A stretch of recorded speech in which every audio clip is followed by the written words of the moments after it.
देशभरात तिसऱ्या टप्प्यात सरासरी 60.19% मतदान। महाराष्ट्रात सर्वात कमी सरासरी 55.21% मतदानाची नोंद। तर 2019च्या तुलनेतही महाराष्ट्रात मतदानाचा टक्का घसरला।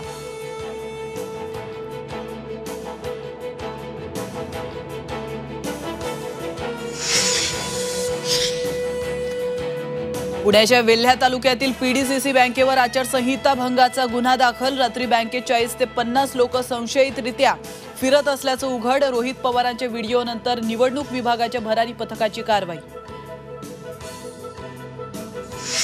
इंदापूर बारामतीमध्ये पैशांचं वाटप, पैशाच्या वाहतुकीसाठी पोलीस यंत्रणेचाही वापर। रोहित पवारांचा गंभीर आरोप, तर रोहित पवारांचा रडीचा डाव, त्यांना तात्काळ अटक करा, सूरज चव्हाणांची मागणी। राष्ट्रवादी अजित पवार गटाच्या महिला प्रदेशाध्यक्ष रुपाली चाकणकर अडचणीत। ईव्हीएमची पूजा केल्याप्रकरणी सिंहगड पोलीस ठाण्यात गुन्हा दाखल। सोलापुरात भाजप आणि काँग्रेस कार्यकर्ते आमने सामने। श्री सिद्धेश्वर शाळा मतदान केंद्रासमोरील प्रकार। भाजपचे राम सातपुते आणि काँग्रेसचे शहराध्यक्ष चेतन नरोटेंसमोर घोषणाबाजी। भंडाऱ्यासह यवतमाळला अवकाळी पावसाचा तडाखा, तर वणीमध्ये वादळी वाऱ्यासह पाऊस, पिकांसह घरांचेही मोठं नुकसान।